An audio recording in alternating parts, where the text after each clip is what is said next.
Yes, welcome to a long time ago in a galaxy far, far away. I am Christian Bladt for this Geekscape special celebrating Return of the Jedi.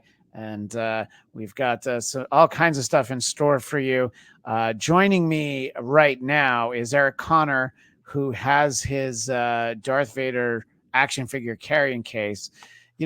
First of all, Eric, welcome to this Geekscape special. I appreciate Oh, you thank being you for here. having me. Thank you You and for I having me. talked for 10 minutes beforehand. You could have let me know that you had brought that. I have that as well. And I shared it during an interview that people will see and hear a little later in this special with Kelly Knox, who's one of the people responsible for the visual guide for Return of the Jedi. And Okay. I have that Darth Vader carrying case. It's filled with Empire Strikes Back characters, specifically because the card in the middle is for Empire Strikes Back. I see. You're I'm glad that you purist. have it as well. But I'm just flexing that mine's an Empire one. But we are here today to talk about Return of the Jedi because everybody always celebrates landmark 41st anniversaries of the release of a film. How many times has that happened to you, Eric? Oh, I mean, every day is the 35th anniversary of something, Yeah, and that's a great point. I mean, why not? I mean, right? It's a nice round number. I very much remember seeing this thing 35 years ago. A shout out to Ma Well, Connor, who 41 years ago. 41. Wait, 41 years. Oh, that's right. I'm sorry. Yeah, 41 years because I ago. was My making the God. point. I was making the point that this is actually not the landmark year. It was back in theaters last year for its 1983. Oh, right, right, 40th. Yeah, right, right. yeah, I'm yeah, so yeah. sorry. My math is terribly off. But now I remember seeing it like the Friday. It came out on a Wednesday, I believe, and I That sounds saw it right. that Friday. And it was my mom left work early, so I'd go. And looking back now, I realized, listen, it was an act of love. It was also, as I've learned myself as a parent, it was to get me to shut up about it, Yeah, which sometimes is the greatest love of all. yeah. I believe that's what the song's about. The greatest love of all is getting your kids to just shut up. Yeah, I also saw it opening weekend. I was at Long Beach Island on the Jersey Shore with my family. I obviously, for years, had known when this film was coming out and was laser focused. And we usually didn't see anything opening weekend. It's just not Well, what sure. No, it's not what you well, it was did a back then. battle. I mean, it was Yeah. you kids today with your drugs, your rock and roll, and your cell phones. You don't know these things. Like we had. With your multiplexes and Oh yeah, yeah, buying tickets in advance and assigned seatings. and We the didn't boo have boo any boo. of that. Da, da, da, right, and you got it. Like we had to wait in line, and they had a thing called sellouts back then, and you would show up, and then you would yell at each other and go Yeah. home angry, or maybe stop at the ranch house and off Concord Pike So and won't meet the door. we were gonna go see it on opening night, my whole family, and I have an older brother who's 5 years older than me, and let's just say the housing was of the rough variety. So there was indeed rough housing, and he dislocated my shoulder. So Whoa. so I got to go to the emergency room.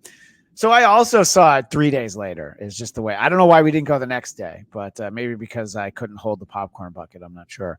But seeing this movie, it was unbelievable because, again, the younger generation doesn't understand having waited 3 years for the continuation of this story and all the theories and the comic book tie-ins and all the things that maybe were going to happen and uh, what we actually got. And that's why I stand firm on my belief that as a child, this became, as soon as I saw it, my favorite Star Wars movie. And the Oh, sure. even though I'm so dead on the inside in so many ways, there's still a child hiding in there somewhere, and it's still my favorite Star Wars movie because it's just so epic in scale. It is the end of that original trilogy. The story ends. Say what you want about Empire Strikes Back. I do like my stories with an ending, and I was definitely overjoyed when we got to this point in the saga. And it was just that sense of finality. We get getting to see Jabba the Hutt after all the rumors, getting to see Yoda again, and then meeting the Ewoks. It was everything that I wanted. Talk a little bit about your thought after you made Mama Connor take you to see it. She wanted you to shut up for 2.5 hours, but as soon as the end credits started, what were you yapping about back then, Eric? Well, one, I was yapping about as we walked to our car how long that line was in the parking lot. And my mom was flexing a little bit, like, look how smart I am. I got you at that early show and we made it. And again, she was the smartest woman in most rooms she was in for that very reason. I so vividly remember this too. I'm a little bit older than you.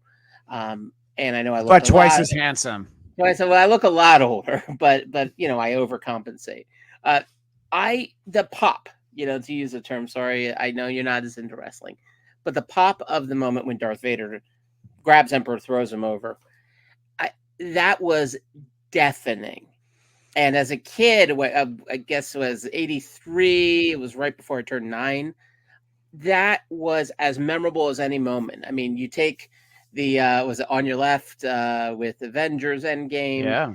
You take any scene from Tommy Wiseau's The Room and you multiply it times a million. You're tearing me apart. Oh, hi, Mark. That was the, I did not. Oh, hi, Mark. You take all that, multiply times a million, we're close to the true excitement. And it was something too, like Lucas understood that idea of what made him love movies as a kid. And my parents would talk to me about, like, and I'm sure your folks had this too, the double feature with the serials and all the kids like jumping up and down and cheering for Rocket Man. And so having this moment that was kind of our moment, and Empire Strikes Back still is my favorite and it will never change unless they make Solo 2, which maybe has an outside shot of beating it. But until that moment, that one is still the most complete for me. But Return of the Jedi has so many of those highlight reel moments, so many Sports Center kind of moments for this franchise. And I will never forget the experience of seeing this in the theater. And it has been, despite what some people say, not 35 years, but rather 41 years. Yeah. 41, one of the most important anniversaries. And yes, exactly. It's mostly because I didn't think to try to get this together last year, but also Kelly Knox's book that I talked to her about, the visual guide to Return of the Jedi, came out this year. So that's kind of how I started putting the show together. Why are you blaming Kelly? I don't blame Kelly, but it did come out this year. And it was, when people see and hear me talk to her, there is so much of the brilliant costume and set design in Return of the Jedi that shapes pretty much everything that came after, but especially the Mandalorian, things that are set in the similar era. And, we'll talk about all of that, just sort of the excitement of finally getting to see this movie that we had waited so long for. And, that childlike sense of wonder never goes away. And I'll be interested in chatting with a friend of ours who's popping in right now. Caitlin Cornell is joining us to talk about Return of the Jedi. You remember her? And we're sort of talking about, the grizzled old men that we are, a lot of the appreciation of Return of the Jedi is getting to see it in the theater after waiting 3 years for it. And, it continues to be my favorite Star Wars movie because it was my favorite Star Wars movie when I was 7, when I saw it. And it will always hold that place. I'm not shortchanging the original trilogy in any way. You can't go wrong when you pick one of those. But I wanted to kind of get a little bit of your backstory as someone neither grizzled nor weathered like Eric and I. How are you first shown the original trilogy? And was it at a quick pace? I believe my wife saw all 3 of them in the same weekend, on VHS. But I'm sort of wondering, Caitlin, how it was for you. I think I saw them all back to back. I remember watching it when I was younger, and I watched the original trilogy before the special editions came out. Right. And I remember when the special editions came out, that was the first time I was like, but wait, that's not how it happened. Right. It's wrong. The movie's wrong. Yeah. And I think that was when I first became with that one of those fans, but I started very young. Empire was my favorite always, and I think it always will be. Which is I think for weird most for a people it is. And just to interject, Caitlin, that's when you became a no Greedo shot first person, and I think that's most of us. I think revisionist. So what we were kind of saying as we were getting started, Caitlin, is just this idea that Return of the Jedi is the ending of that story, and it really was all building to that. And it is on the epic scale. We've got Tatooine, we've got Dagobah, we've got this new fancier Death Star, we've got the Forest Moon of Endor, we've got the Emperor's throne room. So just from a storytelling. The set pieces, just sort of the locations and telling stories on the scale. When you think back on Return of the Jedi, what are some of the things that come to your mind, now as an adult or possibly whenever you first saw the film? I think the last time I watched this movie was during pandemic. It was the choice for, what was it, New Year's Eve. We planned it out so that the Death Star would explode at midnight. Nice. I like that. That's pretty fun.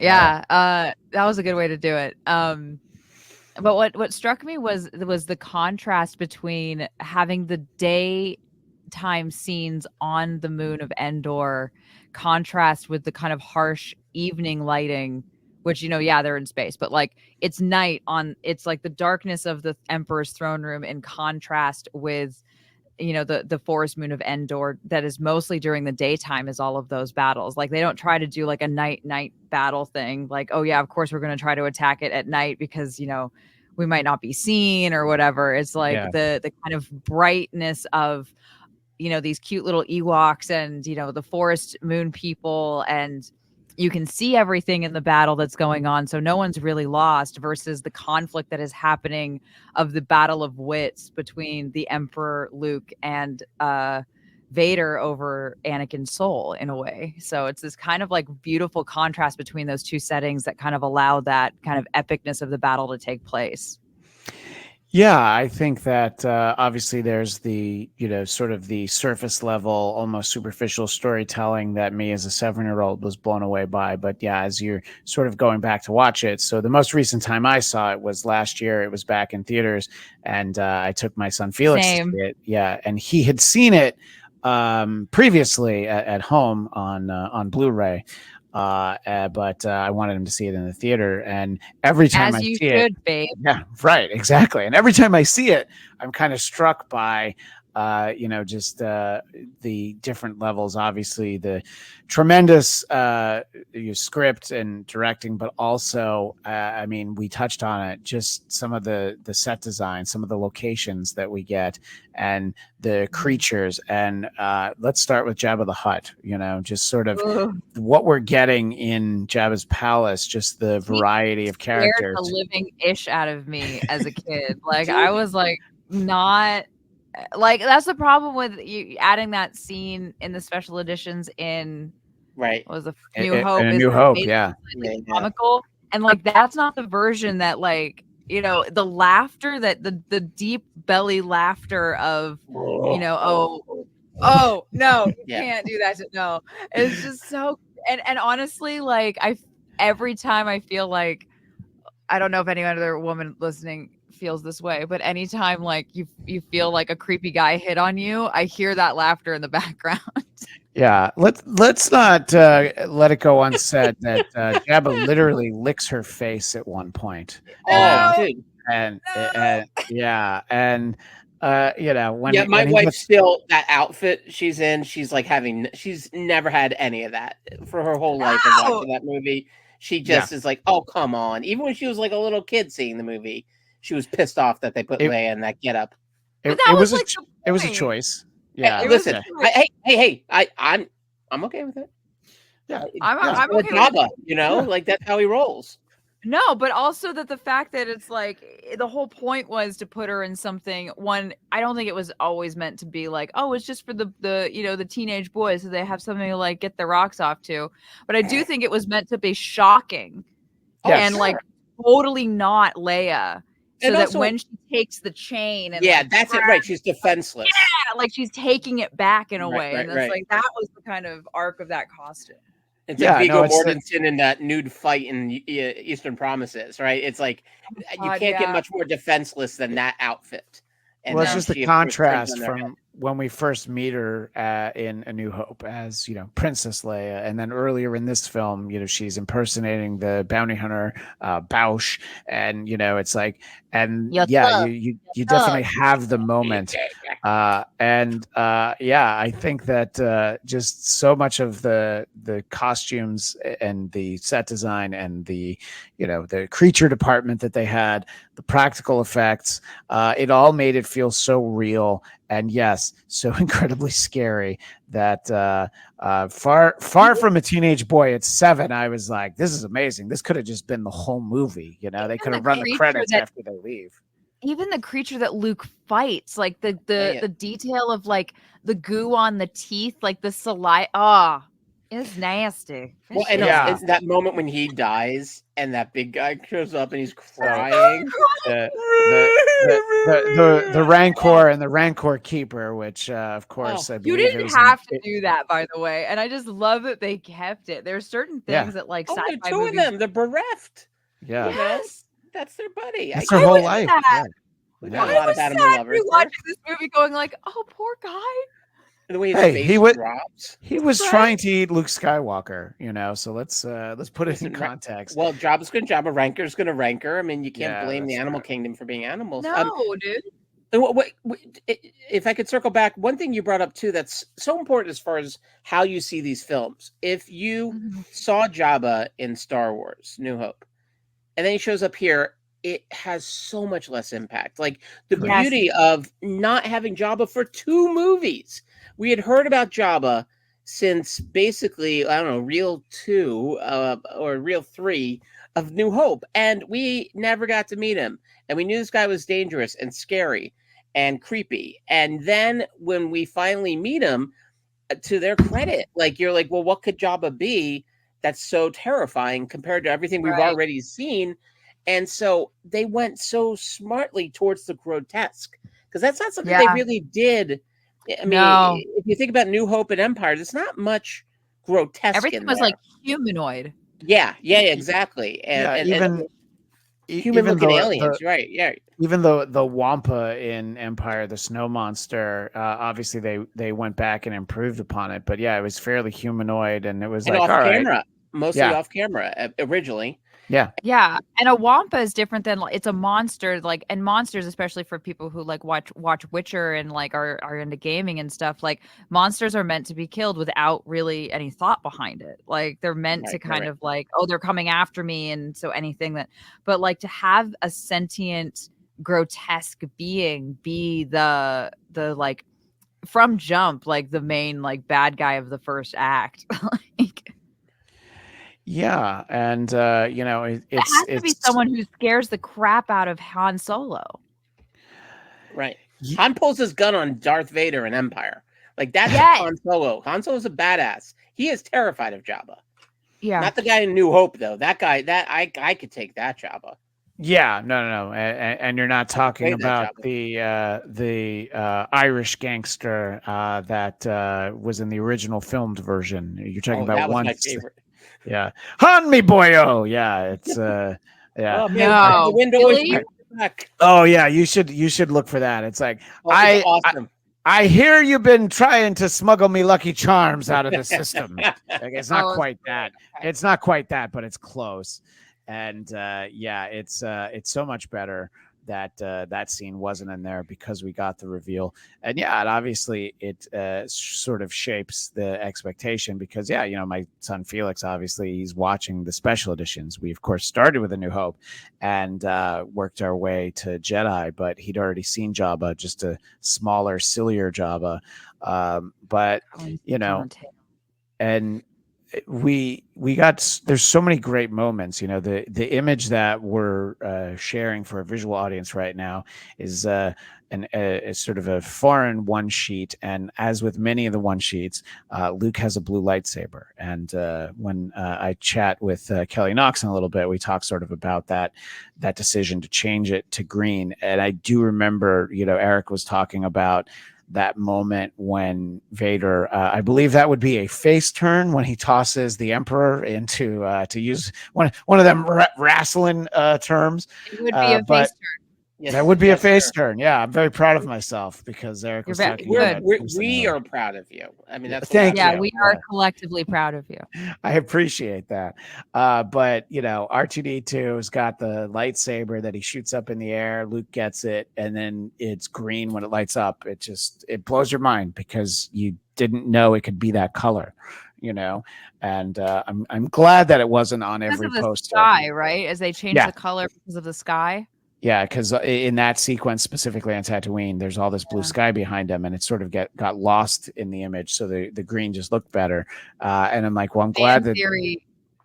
Did you know the fan theory is he got the green he distilled the kyber crystal from his energy from Yoda, from his training from Yoda? I didn't know that. That's an interesting one. I love stuff like that when people. He took one of Yoda's fingers without his nose. No, he needed when them. He re-energized the kyber crystal and kind of formed his own lightsaber. It was the energy of Yoda's teachings that he grasped onto to. I dig it. Well, you saw the loss or the cut scene where he's putting together the lightsaber. Yeah, that's made the rounds, and actually that's one of those moments I'm like, that's actually kind of cool.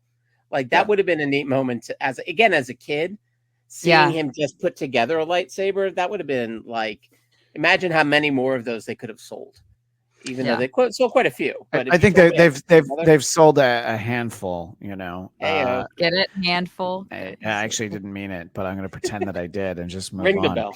You know what? It's ding, ding, I'll have to reach it. You know what? All right. If the bell gets asked for, there we go. I'm glad Nate's not here. He hates that bell. But anyway, so I think that that sequence is amazing enough on its own, and then we sort of get the conclusion of the Yoda storyline. He's like, "Oh, I'm here to finish my training. All that training I told you that you shouldn't have skipped out on. I'm too tired. Just forget it. It's fine. You're good." And Yoda dying was one of those things that I was like, wait, what? I wish I had that drop, Eric. Wait, what? But I don't have that kind of soundboard. Talk about that as a young lad, Eric. The fact that the conclusion of Yoda's story is, he disappears and we just, we see his blanket. I think also too that he died of old age. It wasn't he died in the heat of battle. He died in the way that a lot of people unfortunately go, which is eventually it gets us all. And I thought there was something so kind of haunting about that. I mean, I remember seeing this movie. It was around the time my grandma passed away. So it was also for me kind of like a weird connecting moment of that. And my grandma was frail and lovely, and she had Muppet qualities to her too. I hope she was also strong with the Force. In the best of ways. In the best of ways. I loved her. But that was so touching that he sort of kind of finished his work on this mortal coil and he shuffled off. And I thought it was pretty haunting. And it also ups the stakes for what's to come. Which is like he's going to have to go face Darth Vader, but now he doesn't have Obi-Wan, he doesn't have Yoda, and so he's really kind of out there on his own without a net. Yeah, but it was also of the two Jedi Masters, Obi-Wan does die in battle and one kind of chooses to kind of go. And it's also this kind of closing of a chapter of like the future, which I kind of liked that they brought back the theme of Yoda in Last Jedi, of we are what they grow beyond. That like whatever you make the world and whatever you decide to do about Vader and because we're not going to be able to convince you otherwise. Like it's your decision to make, and then you will build that world. Like the world that we had is over. And so this kind of like this closing of the chapter of like the world is going to be different now. The last big, connection to the Jedi Council is gone.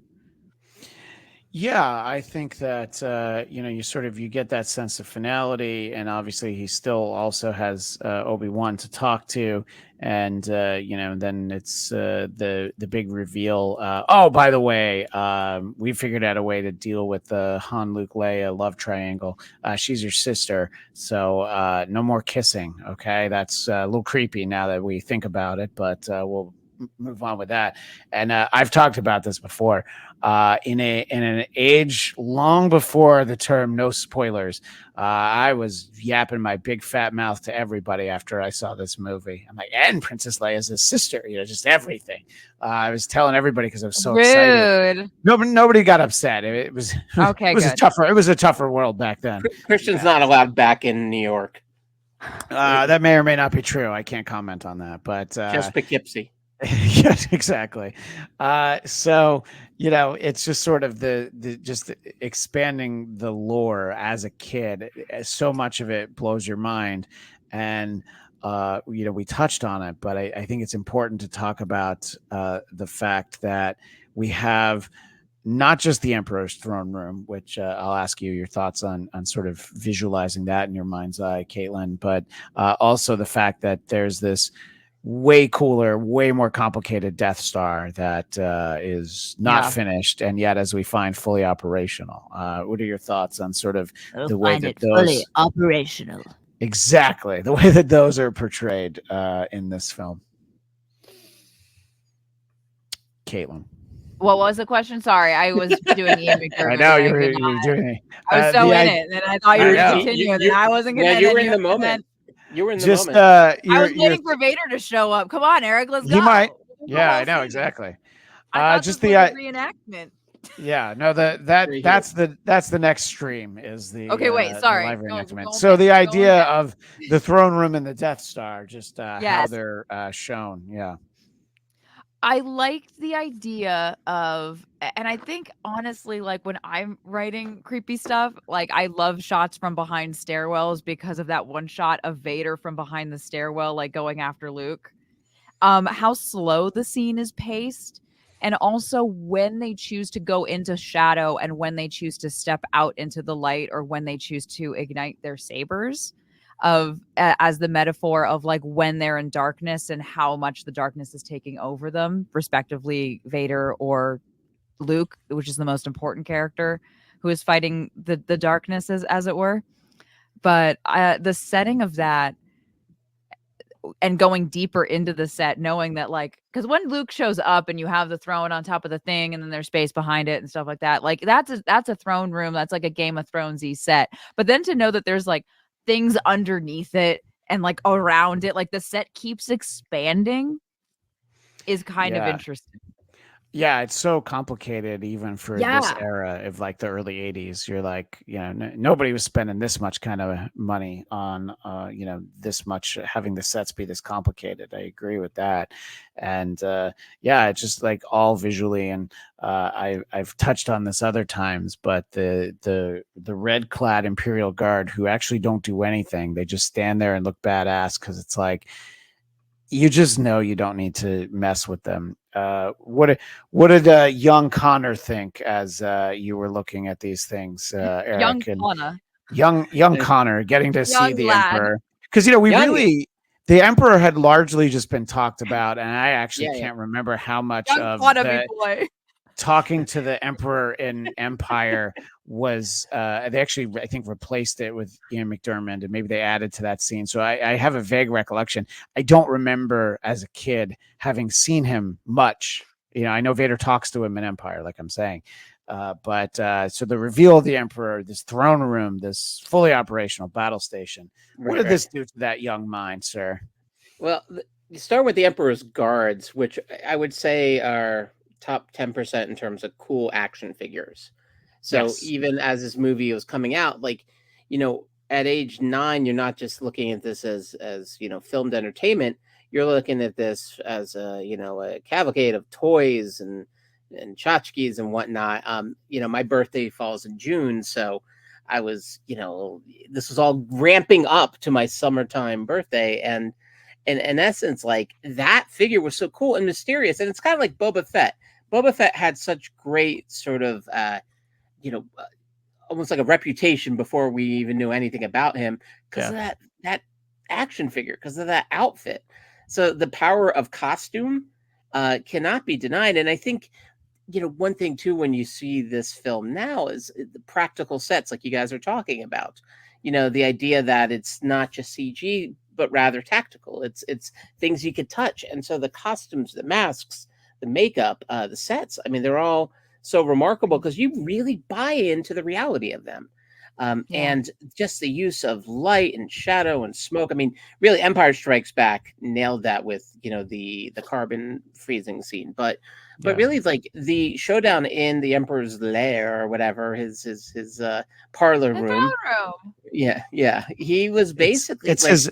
I believe the working title was the Emperor's Rumpus Room. Yeah, I think it says it on the door when they enter. Yeah, and with the P is upside down and backwards, and as the little one. Yeah, no girls allowed. No girls allowed. Yeah, but it was, it's so beautifully designed, and I think in some ways we take it for granted, right? Because we grew up with these, and they did such a good job, even from that first one. But the third one, it's so sleek, and also when you get into the fights, how many more ships there are. How like they just up the ante completely from New Hope, and yet you never really lost track of what's going on. One thing we haven't talked about, the editing of this movie, really, especially the last third, is as good as you'll ever see. Cutting back and forth between action in 3 different fronts, and as you mentioned before, Kailtin, like light to dark, interior, exterior, motion, still. It is so good, and when you watch it again and again, it is so tight. Like anytime you feel like you're ready to move, you're already out. And just such a. And by the way, I didn't even realize Marsha Lucas was one of the editors on Return. Yes, I didn't realize she was still as creatively involved. I knew and I forgot. Yeah, but you realize, like, I think there's a lot there she really brought to this. Marsha Lucas saved this movie. Like, this trilogy wouldn't exist as we remember it without her. George needed and the her. editing team. Yeah, he needed her bad. Yeah, and if you believe she's the ultimate, we'll fix it in post. Don't worry. Well, her, and then if I can throw out another editor's name real quick, Verna Fields, who did the same with Jaws, famously, and sort of unheralded until many years later. Very recently. I mean, imagine without her, what would have happened. Everyone, Spielberg thought around. It's like, well, actually, she helped. She edited very tremendously. Well. She knew what to cut. Yeah, and I mean, look, it's so obviously it's exciting. It's so fast paced in a time when movies were not typically 2.5 hours long. I mean, that is actually a departure. At least not movies that I was lining up to see as a kid. And what were you seeing as a kid? Like, what other movies were you seeing? Like the Superman movies aren't that long. Right. Most anything that you would see, not even RoboCop is that long. I saw that I was a little bit older, but still probably too young to have seen it. But so I think that 2 hours was pretty standard in those days. 90 minutes for a comedy. It was almost like that was your welcome to Hollywood starter kit. If you're making comedies, they're 90 minutes. If it's action, drama, adventures, 2 hours. We should go back to that. I agree. By the way, I think that. I think you got to earn that second hour. That's the way I look at it. Like if you're gonna actually stay there for at least one bathroom, journey, and I've got to hold it in, make it worth my while. Make my brother's fight worth it. Yeah, that's the real fight. That's and you both at this age, sure. You both touched on the sort of the improved Death Star destruction sequence, which I do agree. This style of sequence appears too frequently throughout the entire saga, but this was only the second time we got it, and you could tell it was like, oh man, I could do that so much better, and like literally everyone at ILM's like, oh no, I've had like 1,000 ideas in the last 6 years, so let's just go ahead and do that. So the sort of the culmination, the saving of the galaxy, at least for now, the redemption of Anakin Skywalker, it's all just it's just the wonderful punctuation mark, and Han and Leia even end up together. What were you going to say, Caitlin? Do you think that that's why some of the older hardcore like original trilogy fans were a little bit miffed at this is when I got a little miffed at Force Awakens with the like, oh, it's just bigger, and they did the Star Killer base, and it's just like we did this in Jedi, like we did this in Return of the Jedi. Yeah, right, exactly. There's definitely a lot of that feeling. Like, do you think that that's why like it wasn't as received, because it's like you're putting the hat on the hat on a hat on a cap? Yeah, right. And it's almost like you expect the hat that sets up the hat in Rogue One, but to have it's like, oh, okay, so they get the gang back together and introduce the next generation while also essentially destroying another Death Star. But yeah. Well, remember in the Mad Magazine version of Return of the Jedi, which I'm going to assume person on one side of me read and the person on the other side of me might not have. You would be correct, yeah. And the joke was when they get to the plans for blowing up the Death Star, Admiral Akbar turns to the audience. It's like, so kids, how do we do this? And everyone in the audience basically is like, oh, you blah, blah, blah, blah, blah, blah, because it's, the same thing. We know how to blow up the Death Star. Yeah. We know how to blow up the Death Star by now. Exactly. Yeah. Blowing up the Death Star since 1977, that's proudly on the stationery for the rebellion. And, so again, this film is obviously so legendary for being a part of this saga, but also just kind of the way that it followed through on those stories that had been set up, and just the impact it's had in all of the years since. I know that one of the ways that this film has had impact is somebody likes to get into Adobe Photoshop, and I know my pal Eric Connor wanted to make sure that we would share Bib Fortuna. It actually says, nope, not that one. It says Outrageous Fortuna. It's specific though. This is from his return. This is from his return in Mandalorian season 2. Correct. Right. Yes. When he showed up, and look how he's all fat now. Because Bib Fortuna was slim in Return of the Jedi. Wow. He was at his fighting weight. He had don't forget hot girl summer.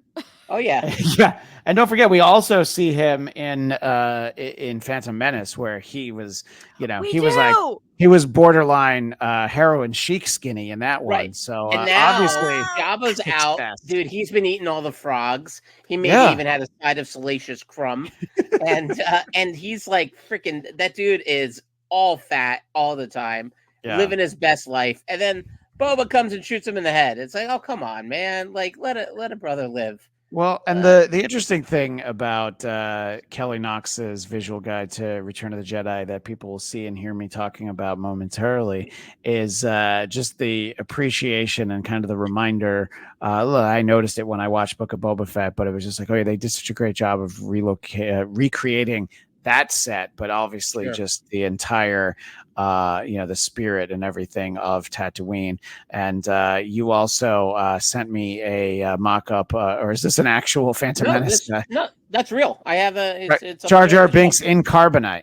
Yeah, this is officially licensed, by the way. This is not some knockoff. Go ahead. I'm sorry, Christian. No, go ahead. You finish your thought. Yeah, I was just gonna say, like, I'll give all the credit in the world to Lucas that he would allow for this to happen. Yeah. And this was one of those that came with some sort of, you had to buy a whole thing, but the bonus was this. And that thing sits on Mountain High. I made sure my kids knew it existed and that we had it and that they were never to touch it. And so that is one of those. I put it to higher. Mind you, my son, my 13-year-old's now taller than me. He could easily reach it, but now he's outgrown it, and yet I haven't. So we're good. When we start to sorry, just when we start to wind down in a couple minutes, we're going to talk about the saga as a whole and, you seeing something with your kids. But before I move on to this next slide, what were you going to say, Caitlin? No, also, like, did anyone ever see a documentary called George Lucas versus the World, or the People versus George Lucas? I have not seen that one. No. It's a great documentary on like the rise and fall of George Lucas as like a figurehead for this franchise, and like his ascent from becoming Luke into making the prequels and becoming Vader in the eyes of the fans. But there's a quote that they have, like, all of the sound effects in Star Wars are available online, and they always have like a film competition every year. Like, he's very outgoing with the fans. There's a famous shirt that he wore on the set of, I think, Phantom Menace, when he was shooting in the desert, with the negative review of the New York Times on the front of it. Like, he's very like aware of everything, and he's almost proud of it, because it's like the more engagement he has, the more his movie gets reviewed, and the more it kind of becomes part of the culture. Yeah, no, I think that it's obviously such a complicated figure, because without him, you don't have any of it. And obviously he has such an affinity for some of these stories. And there's something to be said for the way that he's always tinkering with them. And, one day you'll watch it on Disney Plus and you go like, wait, I think they changed some effects, because he's like, always trying to fix that masterpiece. It's never done. Which brings us to the special editions. And, I'll go into what they showed in the theater last year. That the special edition was the version that they put in there, and I'll talk a little bit with Kelly Knox in a little bit to tease forward something specific that the special edition just sort of destroyed from my childhood. So stay tuned for that. But yeah, you have sort of the beefed up performance from Cy Snoodles and the Max Rebo Band in Jabba's Palace, which is one of the things that Eric sent to me. And you did talk about how, I guess, one of the like thugs in Jabba's Palace, Eric, is just some regular guy with no prosthetic or even like a cool uniform. He's just hanging out with one of the Gamorrean guards, right? Yeah, I'm absolutely convinced he either snuck on set or they ran out of masks. Or maybe he was just kind of a buddy of someone. And he was like, "Hey, you mind if I show?" And they're like, "Hey, yeah, come on in." Yeah, sure. He doesn't fit in at all. Can I get into Star Wars? Can I get into the film at some point? So, Eric, before we send people off to the interview with Kelly Knox and the visual guide of Return of the Jedi, and also her book Star Wars Dad Jokes, which will be a great gift for Father's Day. Amazing. My kids would get it for me, except I already have it. But apart from that, you did something amazing on May the 4th. So I want you to talk a little bit about that while I look for the images that you sent me from that day. I actually went to the gym that day, and the world was so proud of me. But after I did that, I got back in my car after going towards the gym, and I took my son and one of his best friends to the 20+ hour marathon over at El Capitan. Now, we only made it through 7.5 films. So seven ninths of the saga. Yeah. So we got there before 10 a.m. We left at 2 a.m. That is me with my Lando shirt. I've opted not to use my son and his friends in these photos. That's fine. That's kind of what I figured. Yeah. I assure you I was not alone. And I wouldn't have done this for myself, but for him, my Yoda slippers, which I cannot recommend enough. And I hope my dogs haven't since found them and destroyed them. Oh, that would be upsetting. Yeah. They're not only stylish. Now, this was cool. They gave us meals. So we had two of the great meals, Domino's and Taco Bell. Provided they give you Taco Bell? Yes, they did. How much was this ticket? I would have gone for Taco Bell. Oh, it was. Suffice it to say, it's good. My other son didn't want to go. It was not cheap, but it was like $150, wasn't it? Something like that. Yeah. But it's for 9 movies. So if you amortize that over minutes of film, it's not that bad. No, per minute it was fine, and they threw in free popcorn. They I'll give them credit. They really took care of us, and they had trivia between the films. It was a really wonderful event. El Capitan produced the heck out of it. I mean, they just kept giving us like other stuff we needed, and I mean, What it was the coolest yeah. trivia fact that you learned? Nothing. I didn't learn anything. They're all trivia Oh, you questions, knew and okay. all three of us would answer any of those. They Okay. weren't hard. It wasn't a it wasn't They were deep track. kids. They were Oh, going for cool. kids. But it was I mean, it was really special watching, like when the cheesy cliche, you become a parent and you watch things through their eyes. My sons are now 15 and 13, so they're at the age where they realize their dad is problematic. Not a perfect man to idolize. They've known this for a while. But just seeing his I excitement, wouldn't because agree. some of these movies he hadn't seen in the big screen, so just watching him experience pieces of it he hadn't seen before was really cool. I mean, the prequels are rough, but it is interesting seeing the pop that Ahmed Best got, and really the one that maybe surprised me the most was Hayden Christensen. Like, Yeah. the people went nuts for him, and I think he is People both of love them have him. aged well, and he really was good in Obi-Wan. Not a great miniseries, but his performance in that It's showed what amazing. he could have done. But he's I also do agree aged that well. he's great at that. Yeah, and that same weekend they put Phantom Menace in theaters Right. for its 25th anniversary, not 35th, Eric. Their 25th anniversary, 95th anniversary. Yeah, and I took my son. He had never seen it because after we finished with Jedi last year, he really wasn't sure where to go. He didn't know if he wanted to go to episode 7. He didn't know if he wanted to go to episode 1. I was like, Mandalorian would actually fit in, and then you'll get to see Baby Yoda. But I can't push it too much. So when this was going to be in theaters, it kind of made the decision for him. And it's great because I loved seeing it through his eyes, like you're talking about, and asking him, who's your favorite character in the movie? R2D2 was always his favorite in all of them, and that didn't change. He also really likes C-3PO, but he gets a little underserved here. And I tried to not ask it too Your son loaded. is going to be heartbroken when he gets to Revenge of the Sith. Yeah, I know. It's like, that's why he follows him everywhere. That's why he never stays at the ship. Exactly. The last time he was told to stay at the ship. So I tried to ask it in a not too loaded way. I was like, well, what did you think of Jar Jar Binks? And he said, oh, I thought he was funny. And I'm like, well, yeah, you're 8. I didn't say this to him. You're supposed to think he's funny. Yeah, you said, what do you know? You're 8. Yeah, I know. And I took his popcorn away. What if you should have asked him what he thought of the tariffs of the Trade Federation? Or Jack Porkins. I mean, I feel like Jack Porkins is the one we all forget about, but that man. Porkins is in episode 1. Yes, he's episode 4. But I'm just saying, yeah. Oh, yeah. I just want Jack Porkins to get some love. I love that his name is Porkins. I know. Yeah. So it's.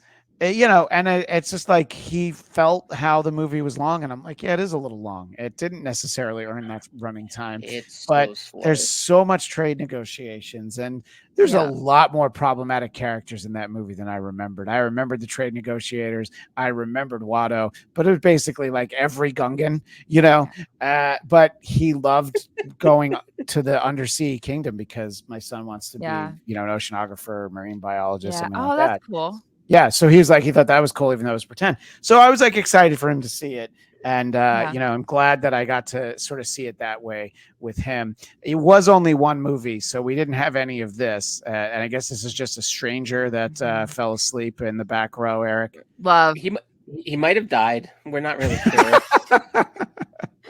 Did anyone check on him? No. All right. Yeah, somebody should have put a harmonica under his nose. What were you going to say, Caitlin?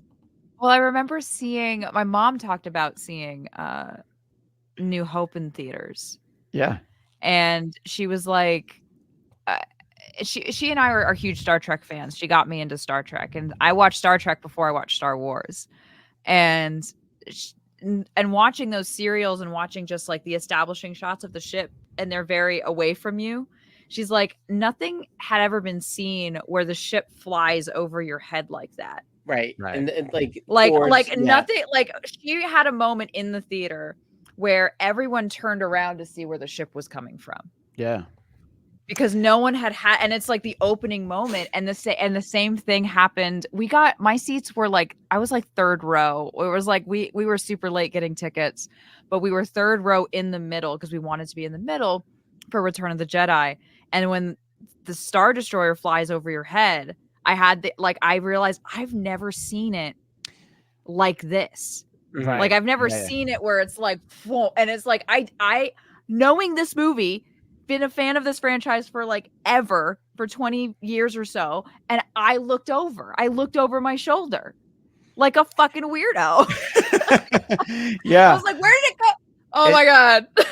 Yeah, it's interesting because the first time that I incredible. saw A New Hope, which was still only called Star Wars at the time, it was the re-release, summer of '79, and I saw it at the drive-in, so it was not that same feeling. But for Empire and Jedi, they both really utilized the crawl at the beginning and all of that. And Eric, I was very excited that you took your son to the most of the all day. It's a lot to ask. I would have wanted 3 days, one trilogy each day. I feel like I could have signed up for that. But, despite what they say about you on Reddit, you're a good dad and a good person. So I'm despite what Christians, it's really only Christian who says anything otherwise. He just doesn't feel as loved as your other two sons, Aaron. Yes, that's true. Feels a little neglected. I've offered to adopt Christian, but Christian's parents are still thankfully with us. So there's that. I know we're trying to wind down, but can I just ahead. Bring up one more point that hasn't been brought up yet? Cool. I want to bring up the music for a second. Sure. The score, because I think that the score of Return of the Jedi is probably the most impactful of the three for me, because it's John Williams completing all of the themes, and I don't think I've ever had a moment in the theater like hearing the sad, solemn conclusion of Anakin's theme, of the Vader theme, with how when he takes the mask off. Right. And like I'm tearing up because like I can hear it in my head, and it's just like how that theme changed over, because they were writing it as they were going. They didn't really know the direction, and then to kind of decide like this is going to be about the redemption of this character, and this is how Luke is going to transform what a Jedi really means. And that's a brave choice as a character, but how do you do it in the music? And I watched this interview of these were inspired by silent movies. George Lucas has said that. So it's, if you take all the dialogue out and just have it with the soundtrack, you should get the same amount of information. And some wonderful person on YouTube has done that. So I highly recommend watching some scenes with just Return of the Jedi. Watch the throne room scene, watch the ending scene, watch the Battle of Endor with just the score.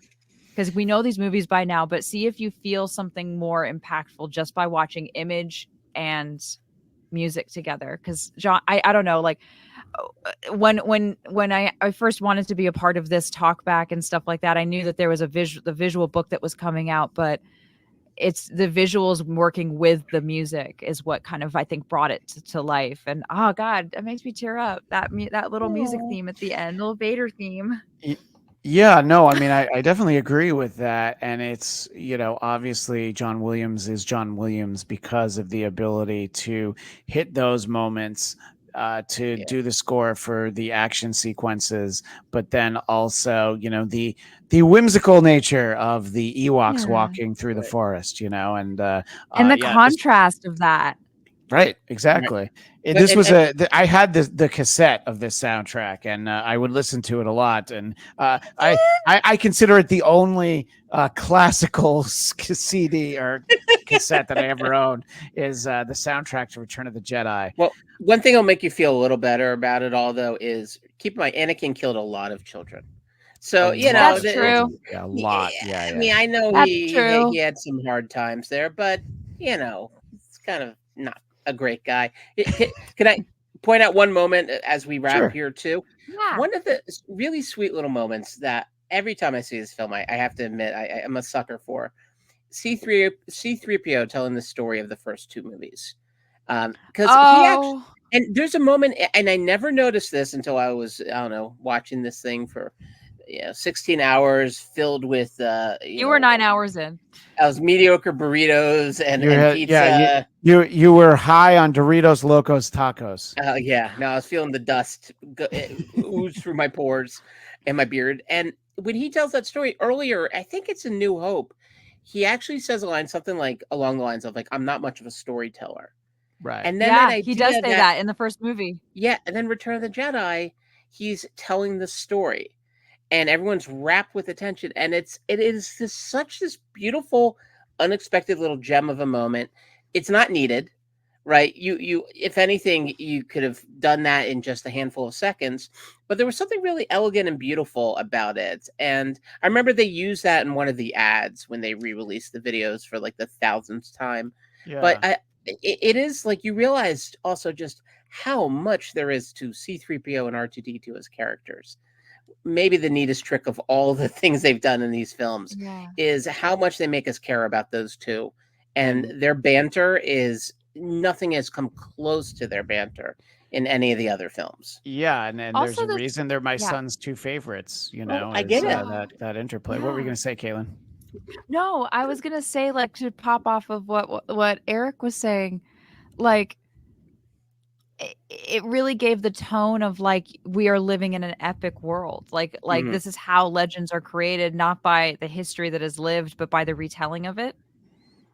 And like, and how, you know, us or you guys is showing these to your kids is like C-3PO, like, oh, and there's this movie that I watched when I was a kid, and you know, and there's this guy named Luke Skywalker. His name is Skywalker, Dad. Like could have been a Star Killer, all right? Don't worry about it. yeah. So it's like this is how these kind of the epicness of movies are created, and the epicness of stories is created is the retelling of it. It kind of reminds me rewatching it, knowing it's based off of like World War II stuff and World War II history, like soldiers trying to tell each other like this is how it is and this is what happened and this is what happened at the last battle. Oh yeah, no, I know. I mean, obviously, Lucas is very upfront about his influences, and you know the Kurosawa films that you know shape a lot of the storytelling, even the R2-D2 and C-3PO characters. And I will tell you that you know all the things that excited my son, nothing compared to me finally getting out boxes of action figures for him to look at and flip through, and just realizing, you know, how long I'd held these things. And then telling him, "Don't go near them, kid. Yeah. Don't touch them. Yeah, Put on gloves." I would explain how I had lost so many of the weapons and accessories that went with them, and it's truly a great moment in the saga. Obviously, Return of the Jedi, and you know, as I say in a little bit to Kelly Knox, if Star Wars had ended right here, which for a long time it felt like it had, it would have been the perfect ending. We not if you were reading the book.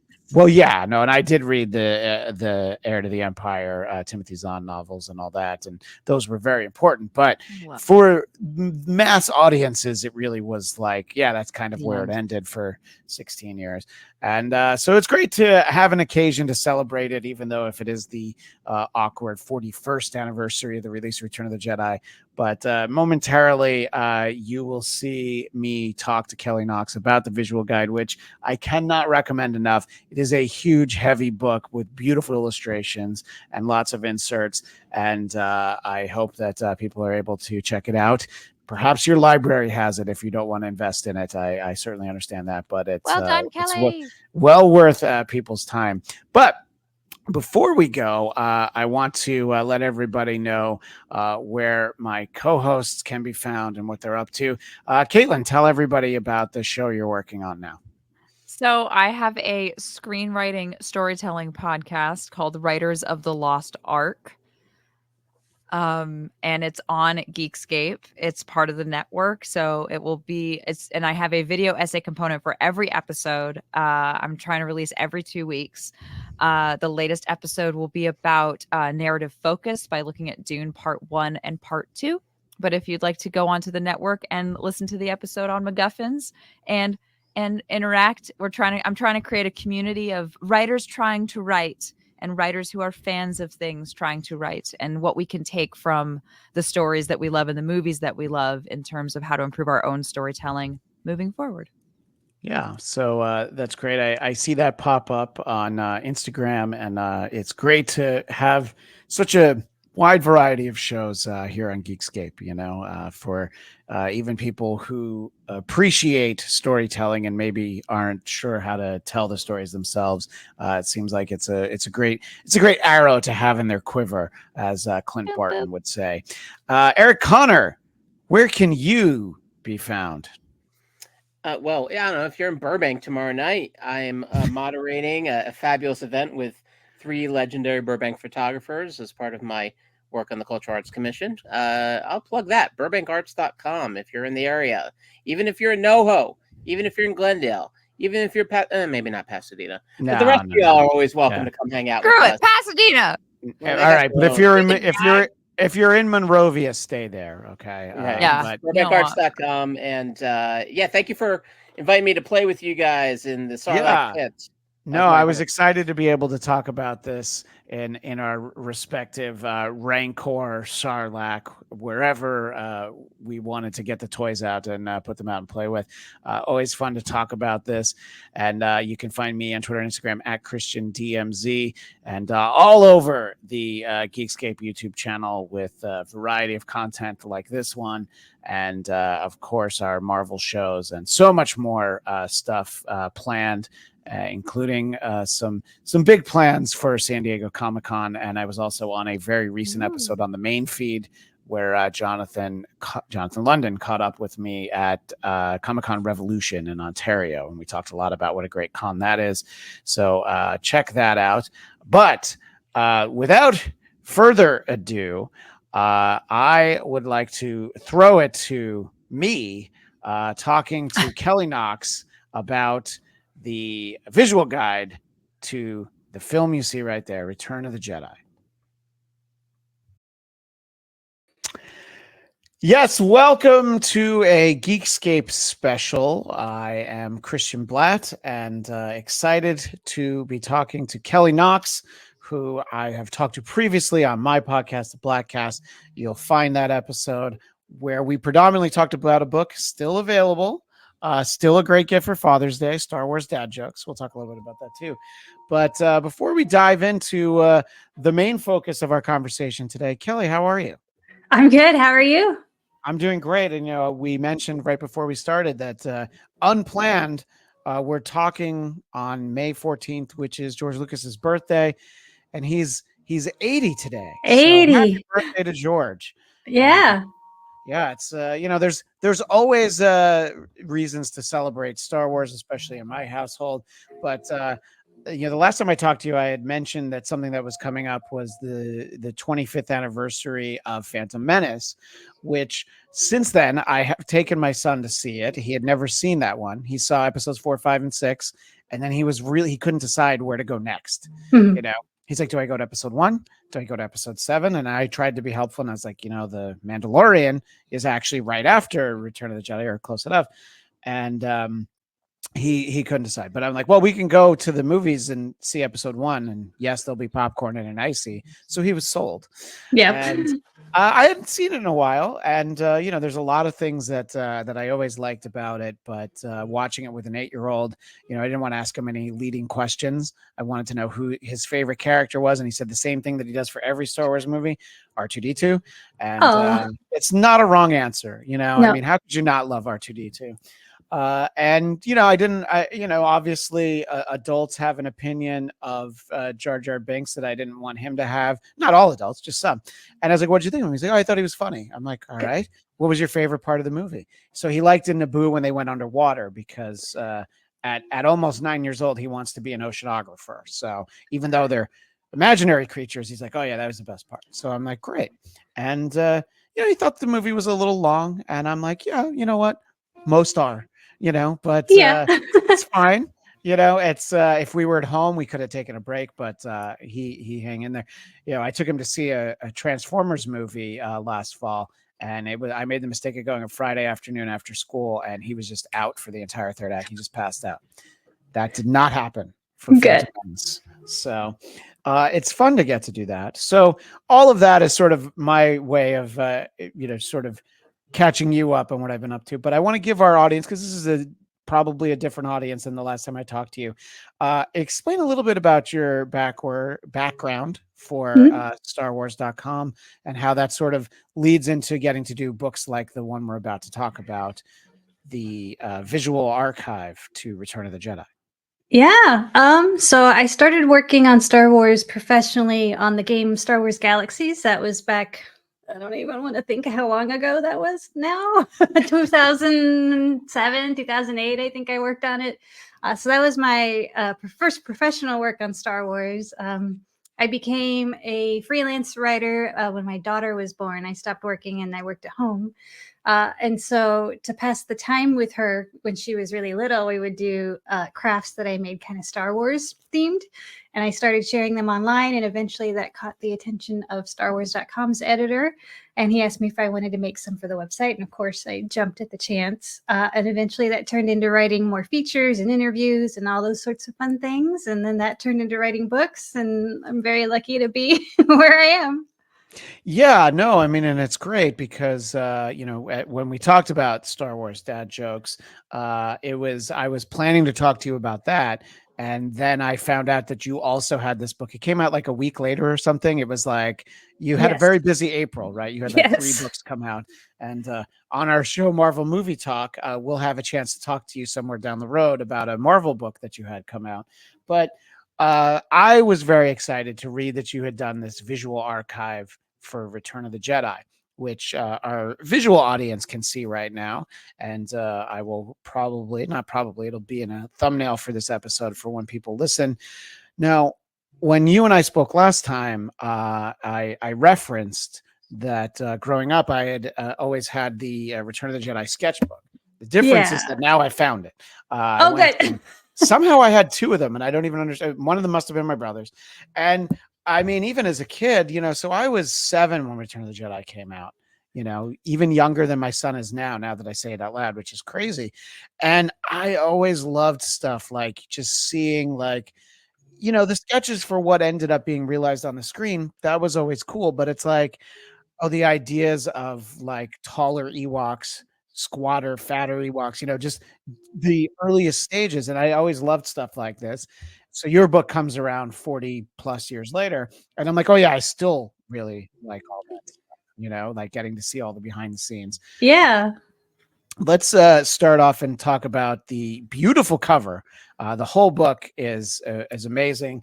I was lucky enough that Kelly made sure that I got one, and I have it here. My kids get to look, but not touch. But so who's the artist who did this beautiful image on the cover? Oh my gosh, I cannot remember her name. I'm sorry, I did not mean to stop. I know it starts with that. Okay. But it's amazing. The back cover has Mon Mothma and the Rancor. I'll show it. Oh yeah, see, we just have the front. Yeah, right, exactly. So there's the back cover. That's what we're showing. That's beautiful. I'm sorry, that was not intended to be a trick question. No, it's fine. It's fine. It's a beautiful image. It is. It's really. I'll see what I can do about finding her those. But there's so much inside of it, and we're going to share some of the images, just a little bit of them with the audience. But before we dive into actually putting the book together, talk a little bit about sort of the production design, the effects, the shot composition of Return of the Jedi. Obviously, both A New Hope and Empire Strikes Back, visually striking, had a tremendous amount of care. And, look, it's important. A lot of money put into it, because when you don't put a lot of money into your effects and your design, it shows. But by the time Return of the Jedi comes around, everything is even more detailed. Mm-hmm. And I think that probably, Mos Eisley in A New Hope really kind of formed a lot of the design of all of Star Wars. But then so much of it, then it was expanded upon in Return of the Jedi, and so much that we've gotten, especially like The Mandalorian, it's reminiscent of this. So talk a little bit about looking at that aspect of it, just watching Return of the Jedi, maybe when the book came out, it's like, oh, I should watch it yet again for the upteenth time. And just your thoughts about how our visual audience right now can see Jabba's palace behind us, you know, and just that long road that poor R2D2 and C3PO had to go down just to get to the door to be rudely told to go away. Yeah, I did watch it quite a few times again, and I did a lot of research for this book. And then for the special effects in particular, a couple of things struck me. One is that when George Lucas was putting the story and the script together, he doesn't really tend to go into a lot of detail about the space battle. He actually leaves a lot of that to the storyboard artists, which you had the book from the Return of the Jedi sketchbook. That's Joe Johnston. He had a big hand in a lot of the space battles. And so they would come up with ideas and, of course, show them to George, who would do his, classic, like it, don't like it, his Sure. checklist. And they would, build from that into the space battle that we know. And like you said, by this time, special effects had just gotten better and better. The shot in the final battle with the Death Star, where the Falcon is flying towards the camera, because he says that thing's operational, he turns around and he goes the other way. That was the most complicated visual effects shot ever been done at that point in history. So Return of the Jedi was like a really big step forward, I feel like, for ILM and all those guys who put in so much hard work. Yeah, and I mean, it's, again, expanding sort of on the ideas. I mean, the Death Star in Return of the Jedi, it's so much more elaborate because it's not finished.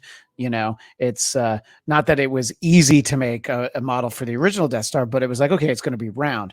Well, this one's not done yet, and just getting things like the throne room, and I was always impressed by the red clad Imperial Guard who stand in the Emperor's palace, because in that movie, they never really do anything. And they're just standing there threatening. And I'm like, yeah, they look exactly like they should. You're like, yeah, I'm not going to try anything with those guys around. Right. And it was maybe not my favorite action figure, because I'm like, all right, he's going to stand right here. And guard the door. He's going to stay there the whole time. Yeah. But yeah, and as I mentioned to you last time, I weight the Star Wars movies based on when I saw them, and in a lot of ways, Return of the Jedi really is my favorite because of how excited I was to see it when I was 7, and it just had that. And last year for the 40th anniversary, they had it back in theaters, and I took my son to see it then. And look, anything that people like that much, of course you can find things to not like about it, but me as a 7-year-old, me as a now 48-year-old, I still love it. I still think it's I'm glad we've gotten so much Star Wars since then. But if it was all we'd ever gotten was just those 3 movies, it was a perfect ending. And that's what we thought too. Yeah. I mean, for a really long time, Yeah. it was, until the, and in your book, you touch on some of the stuff that happened in the immediacy, like the Timothy Zahn novels, and, the Marvel Comics series continued for a while. And I mean, I think even in those days, as a kid, I would read them and I'm like, I don't know what the word canon is, but I feel like this isn't it. It doesn't count. Yeah. But I mean, look, I loved it, especially like before Jedi came out. It's like, well, at least I can count on a Star Wars story to show up on the newsstand every month. And just the way it ends, and you're like, okay, yeah, so this is a great, it is Anakin Skywalker's story, even though there's so much more of his story to be told a few years later. What are your thoughts sort of, about the movie, seeing it, but now like, okay, I know what I thought about the movie. Now I need to dive into like not even just every frame of the movie. It's like every corner of every frame. I'm like, okay, I got to do a page on this creature in the background, Salacious Crumb's, lookalike twin or whatever, might be somewhere else. To really dive into it, what was that like, to just go from like, oh yeah, this is a Star Wars movie, it's great, but to really start combing through it? Talk a little bit about that. Yeah, so the goal with this book as a visual archive is it's not just purely behind the scenes, although there's a lot that is out there. We're so lucky, like the space scene I was just talking about. I found an interview that the special effects team had done in the 80s for like a news program. So there's still bits and pieces of like process and interviews and stuff that we can find now to put together the behind the scenes stuff. And of course, that was so much fun to go through, but the more of the focus on this book is to go beyond that into talking about how these elements of Return of the Jedi first were made, but then how they connect now to Star Wars. So I think one line that's drawn in there is Ewoks. And then there's the Ewok movie, and then there was the Night Sister in the Ewok movie, and then that was a book, and now it's in Ahsoka, and Rebels. And so the lines that can be drawn from, like you said, just one little bit of the movie into the rest of the Star Wars universe now, like that was really fun to trace through the research of the book. One of my favorite ones to discover was Nine Numb. His voice in Return of the Jedi. Yeah, his voice in Return of the Jedi was actually done by an exchange student from Kenya, and they had the recording, but they didn't really know much about him after his internship was complete. He left. He went home. Well, when The Force Awakens came around and Nine Nub was in it, they really wanted to have him back. J.J. Abrams really wanted to have him back, and so they went through this whole extensive process of like trying to narrow down where the student was from. Well, they found his name. Where did he live? And they eventually tracked him down, and he's back in The Force Awakens as Nine Numb. And so that was one of my favorite connections to research and find. By the way, that's an amazing story. I had never heard that. I must not have gotten to that part of the book yet, because I'm flipping through it very slowly. And look, I had what I thought were some really cool internships. I interned at the White House one summer. I interned on Saturday Night Live and Late Night with Conan O'Brien, but I didn't get to be a Star Wars character. No. So no, my internships. You had to intern with Ben Burtt. Yeah, that's what he did. Right. He interned with Ben Burtt, and he ended up imagine that. in Jedi. That idea of sort of coming back around to people that were involved originally. I actually, in honor of George's birthday, I saw something that you posted on your Twitter, which is Kelly_Knox, and you have the quote "game recognized game," which is George speaking with Ian McDiarmid, who I feel like doesn't get enough credit for just how amazing he is. Every 15 years or so, he gets a call. Hey, you want to do more Star Wars? And he's like, yes, I would love to do more Star Wars. But to just sit there watching with my son, who I'm going to be honest, he didn't remember that the Emperor's last name was Palpatine. So I'm like, you know what? I knew that because we all poured over everything we had when we were a kid. Yeah. But I was always impressed in The Force Awakens, the way that he underplays I can't believe that I'm the Chancellor now. What a pleasant surprise. And it's like, oh, you son of a, everything you're doing is so calculated, but he plays it so well. And even when things don't go his way, he's like, he can roll with it. Right. He's like, well, I didn't expect Darth Maul to get cut in half. I figured I didn't expect to get outsmarted by Queen Amidala, but that's all right. He's like, he's playing chess, yes. And maybe he plays the long game. He definitely plays the long game, but so it's always great to see him and sort of the way. So I was excited by that image that I shared, but it's just great to think about, the people who get to be these characters, getting to do it, and I know that the actor who was inside the Boba Fett suit in Return of the Jedi, his name's Jeremy Bullock, and I think he passed away a few years. He was like a short-term gig, and he had like a whole second career all of a sudden when conventions and signings and meet and greets and all that. And it's like, we never even saw your face. So him and Peter Mayhew, who was Chewbacca, you just realize like, oh my gosh, wait, I can do what on my weekends? Yes, please. And when you read in this book, sort of this section about stuff that happened afterwards, when people like J.J. Abrams or Jon Favreau are like, I want to recreate the visuals, but also where are the people who did this originally? So that Nine Numb anecdote makes perfect sense. It's like, well, I want him to sound like that. And, there's the little touch, like there's the voice that Rey hears in Force Awakens, and they did a hybrid between Ewan McGregor and, a recording of Sir Alec Guinness, and they merged it together. And I'm like, nobody's going to notice that, but thank you for putting the detail in. And when a book like this is able to kind of go through and talk about some of those things, it's I don't know. It's great to be able to look at it, and I hope one day my son and my daughter, want to kind of pour over it. My daughter's only 6, so she's really only Young Jedi Adventures. Everything else seems too scary for her. We showed her the Pixar movie Up, and I didn't think of the third act of that movie as being particularly scary, but apparently it was. And I was like, oh, but there's going to be a happy ending. Well, happy ending didn't come for 25 minutes. So I don't know if she trusts me right now, but she does love she might like the book then. The pictures in the book might. Yeah, right, exactly. Yeah. So she likes cartoon Ewoks, but I don't think she likes live action Ewoks yet. She told me they look scary. I'm like, what?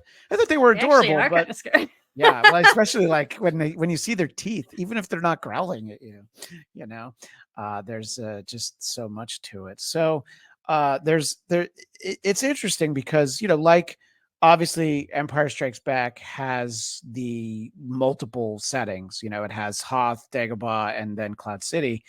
This had even more, because then they added the forest moon of Endor to going back to Dagobah, going back to the desert, and it's just like, oh my gosh, it's like you would have to adjust the brightness on your TV if you think about it now, because it's like it's so bright on Tatooine. But what are some of the interesting things you found about some of the different locations that they used? And I think that a lot of what we see is the actual location, just maybe with some stuff dropped in, especially for the special editions. But what did you find about the locations that might have been in any of the locations that was interesting? There's one, I think it's sort of a well-known story by now, but for one of the first early screenings of The Return of the Jedi, George had screened it for some of the staff, and somebody kind of raised their hand and said, so what happens to Darth Vader after they escape from the Death Star? And George realized that he had kind of left that open-ended. Yeah. So at the very last minute, they scheduled a shoot at Skywalker Ranch. Mark Hamill came back to film, and they filmed the funeral pyre scene. But the woods and the whole scene itself is just there behind, I guess, the house at Skywalker Ranch, which I thought was just a brilliant use of what they already had, and a way to kind of wrap things up that he might not have thought of otherwise for that test screening. Although from what I understand, it was like a really miserable, long, rainy night for Mark Hamill to film that. But that's now. I would imagine iconic scenes, yeah. And just imagine, like, if that doesn't happen, so that if everybody in the audience is like, where does Darth Vader go? And the actor who plays Darth Vader under the mask, Sebastian Shaw, I believe is his name, but I get confused because there's a member of the Hellfire Club in the X-Men whose name is also Sebastian Shaw. Yes. Let's not confuse our Sebastian Shaws. And I completely understood why the later edition, they replaced him with Hayden Christensen. I just felt bad for him. The actor, I mean, I was like, right. Oh, you were in Star Wars, and you still get to be seen your face from under the mask, but they replaced you with the younger version, and that is such an iconic ending. And I make the case, as wonderful as the improved effects were in the special editions of all of them, for Return of the Jedi, I had to concede that everything's better, but as a child, I had this beloved 45 record where the A side was the Ewok Celebration. Yeah. The B side was a song called Lapti Neek, and that was Cy Snoodles and the Max Rebo Band. So the special editions come out, and both of those songs get taken out. And Changed, I'm like, hey, George, you took my childhood and you paved over it. To be fair, it like, obviously the new version of the band at Jabba's Palace, it's crazy, and I can see why every once in a while, there'll be like an updated version of one of these films on Disney Plus, because George is like, yeah, but now I could do tinker, this. yeah. Yeah, right, exactly. Tinker. Yeah. And I don't know. I think it's great, sort of what can still be done with these stories in a way that makes them, look impressive. But it does take me back to being a kid. And one of the images that I'm sharing now for our visual audience from the book is sort of this page that's showing us Luke Skywalker for the first time as the Man in Black, as it says. And it was a late decision to change his lightsaber to green for the film, wasn't it, Kelly? Yes, I believe so. I know I've seen pictures of the deleted scene where he's putting it together.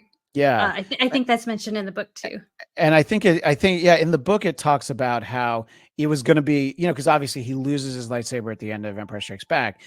It was going to be blue, but it was specifically on the Tatooine scenes. It sort of got lost in the bright blue sky behind him, and the action figure, I know this is a fact, came with a blue lightsaber. So it was that far in the process that they were like, wait, wouldn't it be cool if R2D2 pops up the lightsaber, Luke catches it, and then it just blows your mind because you're like, it's green, and there were no spoilers back then, unless you were the obnoxious kid that I was, who saw it opening weekend and told everybody.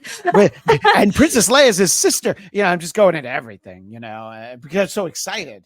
But talk a little bit about just some getting to just really take these images. So for people that are just listening, there's a sketch of how Luke should look. There's an actual, like, a mannequin with the outfit on there, and we kind of see some images from it. Talk about sort of choosing the images to use, because there's probably thousands of images of Luke with the green lightsaber from Return of the Jedi that could have been selected, but what went into kind of compiling these images?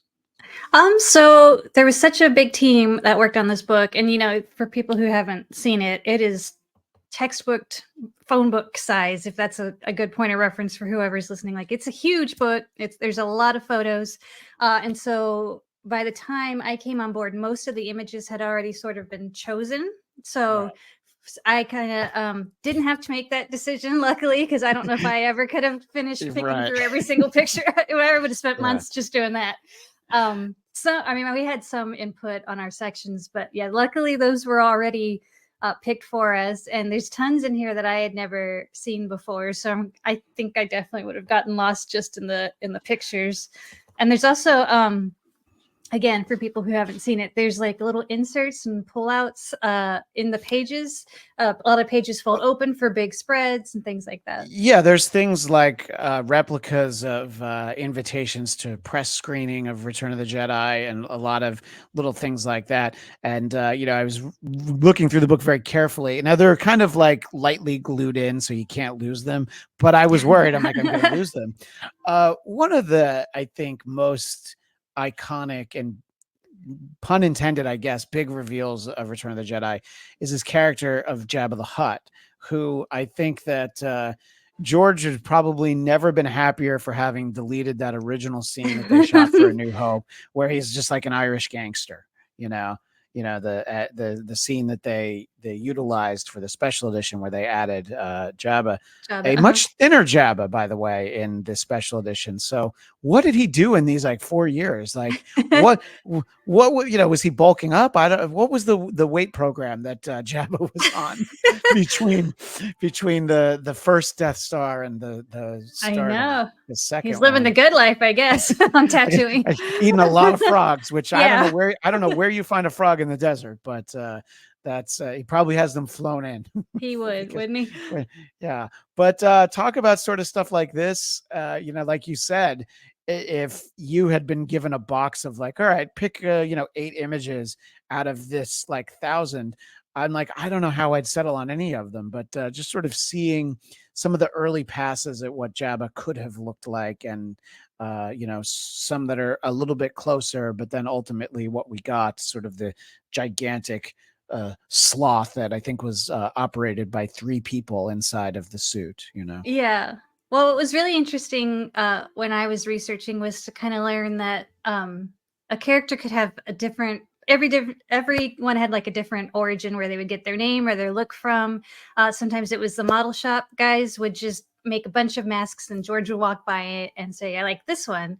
And that's actually where Admiral Akbar came from, was he had seen all the heads lined up, and he was like, I like that guy. And so that's how Admiral Akbar came to be. And then some of these started with sketches, like I guess the ones you see here with Jabba. And so it was I was very surprised to see how much of a collaborative process Return of the Jedi was. with all these kinds of characters now that we are so used to, and they're so iconic. But it was sort of like a big group effort between George and the ILM model shop and concept artists and all those guys. Yeah, and I know about the 3 people inside the Jabba suit because I still have I have a treasured VHS. It was a PBS special that was, I believe, was called From Star Wars to Jedi: The Making of a Saga, which is I watched that when I was researching. A much shorter saga at that point.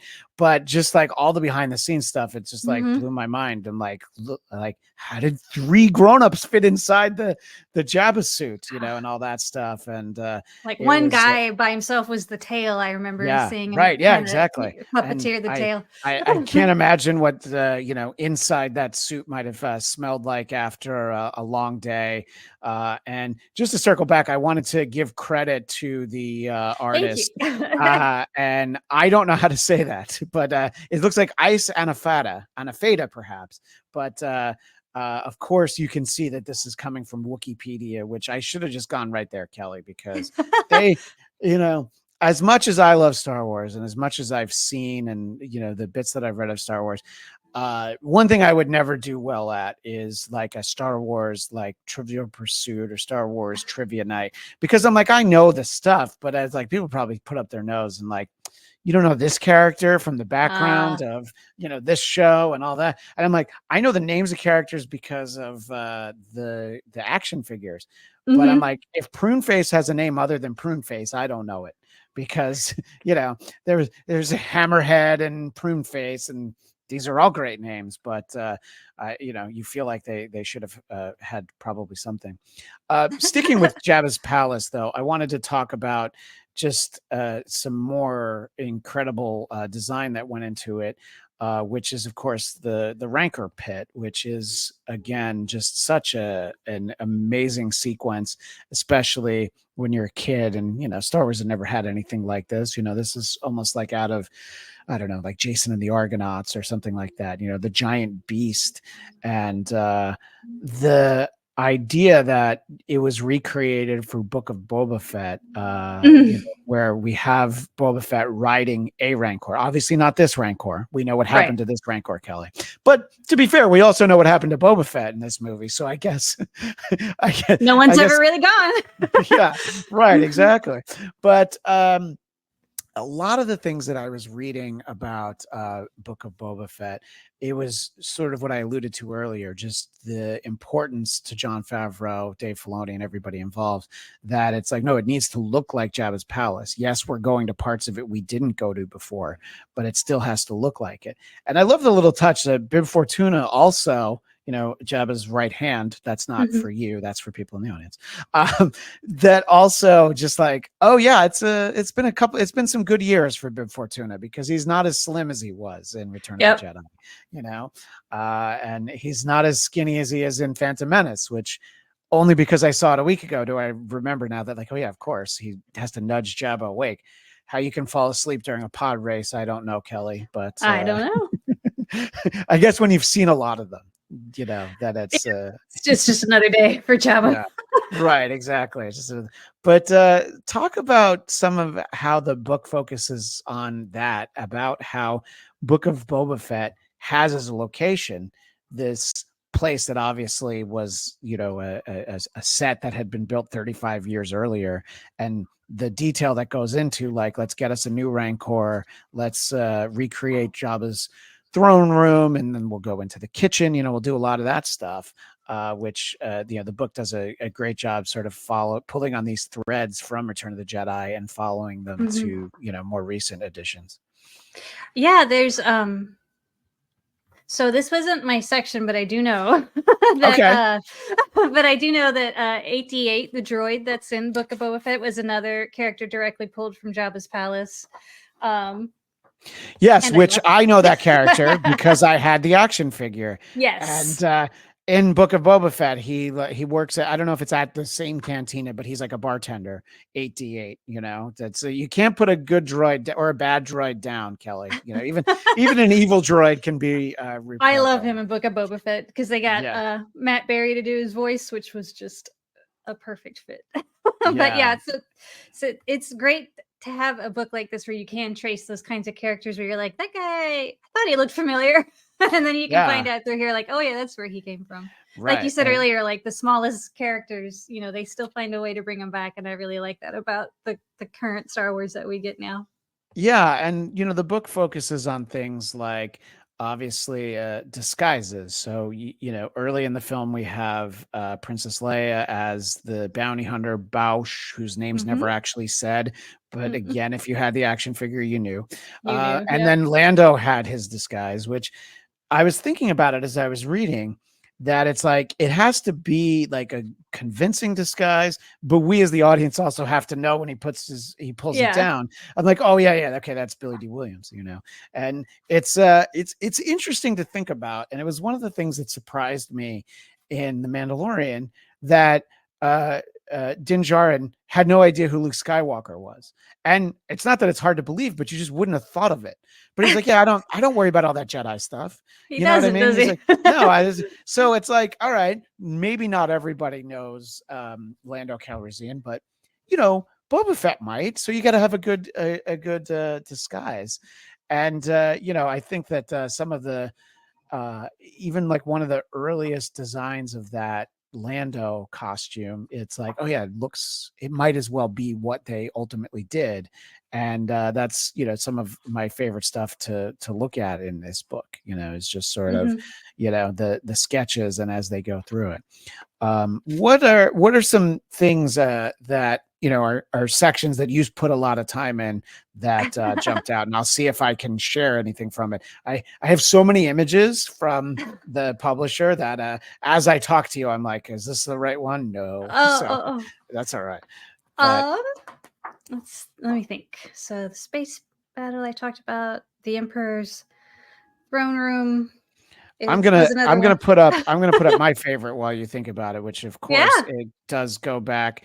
This is actually what I was looking for earlier when I talked about the Ewoks and how they're very tall. Or I think that I don't even know that there was ever a draft of the script this way, but there was an idea that it would have been this could have taken place on the Wookiee homeworld, which I've heard Kashyyyk, but I don't know if I'm even saying it right. But that's right. Chewie's planet. And then, you know, sometimes the economics make sense of like, well, we could make, you know, 1,000 Wookiee costumes using this much fabric, or 1,000 Ewok costumes using half as much fabric. All right, let's go with the Ewoks. But it's, you know, I mean, that was, again, what spoke to me. You know, my son thought Jar Jar Binks was funny because, you know, he's 8 and I was 7 and I couldn't get enough of the Ewoks. I still have some of my stuffed Ewoks. And I loved the animated series and the TV movies, which the book does spend a fair amount of time talking about both of them. I haven't seen the second one in an incredibly long time. And I kind of forgot that the little girl, Sindel was her name, I think. They killed off her family in the first 5 minutes of the second one. I'm like, oh, yeah, I didn't remember that. That's so sad. Yeah, you can watch them now on Disney Plus too. Yeah. I'm happy they're on there. Yeah, no, I mean, there was a point like not that far back where, you know, before Disney Plus, it was like I had old VHS of the Ewoks and Droids cartoons, and I was like, well, I can try to watch them, but then they all show up, and it's great that we can see all that stuff. What did you get some insight to the sort of the Ewoks creation, or what was done with them after Return of the Jedi, either in the movies or animated? For the Ewoks, I was surprised to learn that they actually shot actors in the Ewoks like costumes and stuff again when the special editions came around. They actually had some footage that they shot of live action of the Ewoks celebrating, and I think they did a little bit of actual people celebrating and Bespin and all that for the celebration at the end for special edition. So I got to go through all of those scenes that they did on those planets, right. And that was a lot of fun to look through. That was when we got one of our first looks at the Jedi Temple, I believe. That might have been added a little later, but when the special edition came out, we'd never seen Coruscant other than, you know, it was in books and it would later be in comics and stuff, but we hadn't seen it on screen. And yeah, as we're talking about the special editions, I'm remembering that sort of the adding Hayden Christensen. That's not the special editions in '97. That was like The I don't know what DVD they, edition, I yeah, think. it was like the super duper special editions or whatever they were that they continued to put some things in there. And I think that there's so much that went into adding on to these movies, when they Yes. were re-released. And, it's, you hear a lot of artists who are just like, they're like a musician, their greatest song, like, yeah, I probably could have done it better, and George is always like, yeah, well, let me just do a little bit. And, Right. and I think that it's always interesting to see some of it, but it does impress you to think about what they did, whether it was whichever of the films, what they were able to do with practical effects, or in some Mhm. cases, puppets and things like that, and how much stuff doesn't need to be altered. It's just like, oh, let's do a bigger explosion, let's do this thing. But Right. Max Rebo, the like the elephant nose guy in Jabba's palace who plays the keyboard, he's still the same guy.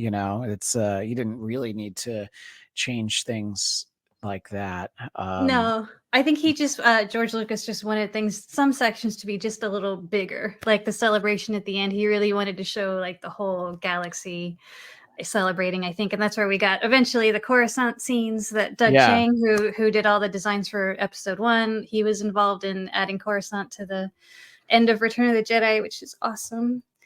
Yeah, so but they're all great. didn't you hear me? Didn't you hear my plight of my 45, Kelly? That no, I know. I know.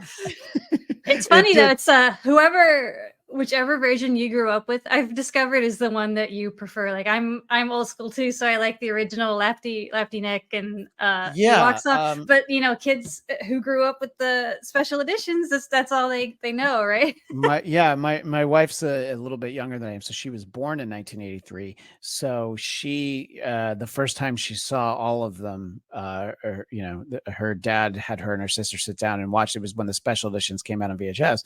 So she never saw it without the Jabba scene, without without the big production number. So it's it is always interesting to kind of go back and look at things that got replaced, and you're like, oh yeah, that looked really good for 1977, but it clearly like looks better now, like what they're just, it's crazy to think about what they can do now, the fact that even in Phantom Menace, there's still like matte paintings in the background. I know that a lot of it was shot on green screen, but still sometimes you're going to use the matte paintings, which I think are so well done and used sparingly. Not to jump fandoms for a moment, I always felt bad that Star Trek did so much on a TV budget because of the fact that sometimes it just didn't look as good, because it was like, well, we're going to walk in front of this painting and you're going to have to believe it. But, movies like Star Wars, it's always able to look a little bit better, and see some of that stuff. But let me bring up an image that it was exciting because it was another character that we got to meet in Return of the Jedi. And, we've really spent some time with Mon Mothma because of Endor. And you're going to see me pop out for a second, Kelly, but just your thoughts on sort of the way that these characters are introduced, and just so much more ends up being done with them in live action and animated series. So that's, like I said before, that was one of the things that was the most important for this book to really address, was their connections and their legacy throughout the galaxy. I think Mon Mothma, like you said, is a prime example. Again, she was not quite in my section, but I love her. And well, and it's a character that has like literally a handful of lines. Yes. And she's, such an important, obviously Cassian Andor is the most important part of Endor, but I had never imagined that she would be such an important character in Andor. And yes, I know we saw her in the prequels, but just, I'm like, oh, I mean, she has whole storylines, that it's like, it's about her, and it's great when you have sort of, iconic, even the you know, I don't know much about General Nadine, who's right there next to her. I don't know that we've seen a lot of him, but maybe I've missed some of it. But in general, these, you know, I don't want to call them minor characters, but honestly, the way they're presented, initially they were minor characters. And like, Mhm. oh yeah, but if you get the time to tell the story about a Mon Mothma, you know, it's really impressive what they're able to do. And you know, anytime they want to do a standalone Admiral Akbar origin story, please let me know, because I will always sign up for him. You know, I mean, Yeah, one of the first memes we ever had was him saying it's a trap from that's Return of true. the Jedi. And I don't think it's still there, but you used to be able to go to it'satrap.com and it would just be him again and again saying that. And it's, again, like I was saying when we started talking, Kelly, there's so much went into the previous two films, but it was almost like they had more resources and they had they probably didn't have that much more time, but it felt like maybe they had just more people, you know. What Right. do you know about how many people were involved? We'll just talk about the original production, you know, in terms of design and sets and costumes. I mean, is it hundreds or is it like even more? I don't even know, you know. I don't really know either. I just know that it kept increasing with every movie. Right. Even like the but you know, because of the amount of secrecy increased too, so it's kind of really hard to know a lot about that time. Right. Yeah. I mean, yeah, they shot it under Blue Harvest. That's right. Was like it wasn't even the working title. It was the pretend title. And as I mentioned a couple of times earlier, I did like that the book obviously predominantly focuses on Return of the Jedi, but it does have images, you know, and talks about the Ewok movies, which like I said, I haven't seen them in a while, but I haven't remember, actually either. I just remember that I was able to buy the poster that you see right now through the fan club. So of course I bought it without ever having seen the movie. Right. And I was just like, as a kid, I was like, oh yeah, okay, this story with the humans, but can we get more Ewoks on the screen? One of the best things in the book is it's a letter that Warwick Davis wrote to Oh George yeah. Lucas. Do you want to explain that to the audience? Because I think that's one of those ones that sort of like popped out of the It book. Right? does. Is that the Yeah. one that he wrote asking for action figures? Sure that is. right? That's the one. Yep. Yeah. And it's like in his handwriting in the book. Yeah. You can see it like as he wrote it. Like, dear Mr. Lucas, can I please have some action figures? I think is Yeah. the basic gist. It's of also it. like I was in Return of the Jedi or whatever, you know. He's like, you know, I was in your movie. Any chance I could get some action figures? And you know, obviously it's a good story because George made sure that he was sent all the action figures. You know, it wasn't one of those ones where it was like, get lost, kid, because then it's Right. not, it doesn't get into the book, but that doesn't really I feel like you don't get to be George Lucas by being a I'll get lost kid kind of guy. No, You definitely know? not. And you know, I mean, it's just, and you know, George obviously worked with him again on Willow, and I had that thought as I was reading it. Would he have thought of him for Willow if he hadn't sent that letter?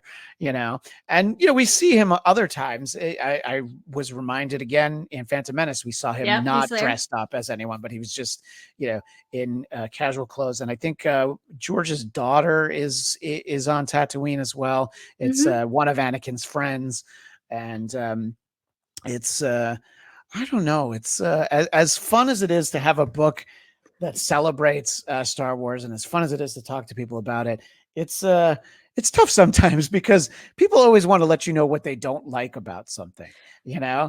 And you know, there's, like I said, you can find flaws in, you know, I mean, as much as I love Marvel movies, it's like if you pay me to, I could come up with something that I didn't like about everything. But it's also like, just have fun, you know. I mean, going to Right. see Phantom Menace with my son, I mean, people say what they want about the prequels, but I saw all of them at least 3 times in the theater, you know. And you know, it's I think that the excitement for new Star Wars never really goes away. And I think we might have gotten a little bit spoiled by how much we were getting for a while with Disney Plus. And, you know, it was like between Star Wars and Marvel, there was always a new show. There's Yeah. And I made my son sit through the credits of Phantom Menace because there was an extended, it wasn't even a trailer. I think it was like an early scene from The a Acolyte. fight scene, right? Yeah. Yeah, with Carrie-Anne Moss.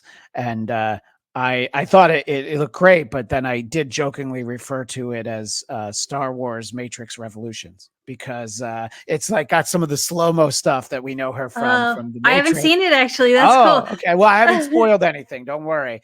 But it's interesting because it's like, you know, these ideas for some of these shows.